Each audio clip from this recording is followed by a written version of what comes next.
ಕುಡಿತಿನಿ ಭಾಗದಲ್ಲಿ 1227 ದಿನಗಳಿಂದ ರೈತರು ನ್ಯಾಯಯುತ ಭೂಬೆಲೆ, ಕುಟುಂಬಗಳಿಗೆ ಉದ್ಯೋಗ, ಉದ್ದೇಶಿತ ಕೈಗಾರಿಕೆಗಳ ಆರಂಭ ಅಥವಾ ಭೂಮಿಯನ್ನು ವಾಪಸ್ಸು ನೀಡುವಂತೆ ಹೋರಾಟ ನಡೆಸುತ್ತಿದ್ದಾರೆ.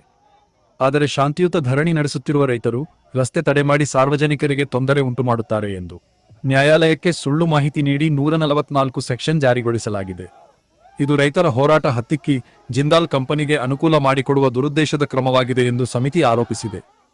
3 ವರ್ಷಗಳಿಗೂ ಹೆಚ್ಚು ಕಾಲ ಹೋರಾಟ ನಡೆಯುತ್ತಿದ್ದರೂ ಸರ್ಕಾರ, ಜನಪ್ರತಿನಿಧಿಗಳು ಮತ್ತು ಶಾಸಕರು ಸಮಸ್ಯೆ ಪರಿಹಾರಕ್ಕೆ ಮುಂದಾಗಿಲ್ಲ ಎಂಬ ಆಕ್ರೋಶ ವ್ಯಕ್ತವಾಗಿದೆ. ಬಿಟಿಪಿಎಸ್ ಹತ್ತಿರ ಸುಮಾರು 300ಕ್ಕೂ ಹೆಚ್ಚು ರೈತರು ಹಾಗೂ ಹೋರಾಟಗಾರರನ್ನು ಪೊಲೀಸರು ಬಂಧಿಸಿ ಬೇರೆ ತಾಲೂಕಾದ ಕಂಪ್ನಿಗೆ ಕರೆದೊಯ್ಯುತ್ತಿದ್ದಾರೆ ಎಂದು ಸಮಿತಿ ಆರೋಪಿಸಿದೆ. ಈ ದಮನಕಾರಿ ಕ್ರಮಗಳಿಗೆ ಹೆದರದೆ ಕಾನೂನುಬದ್ಧವಾಗಿ ಹಾಗೂ ಬೃಹತ್ ಜನಾಂದೋಲನ ಮೂಲಕ ಹೋರಾಟವನ್ನು ಇನ್ನಷ್ಟು ತೀವ್ರಗೊಳಿಸಲಾಗುವುದು ಎಂದು ಸಮಿತಿ ಎಚ್ಚರಿಸಿದೆ.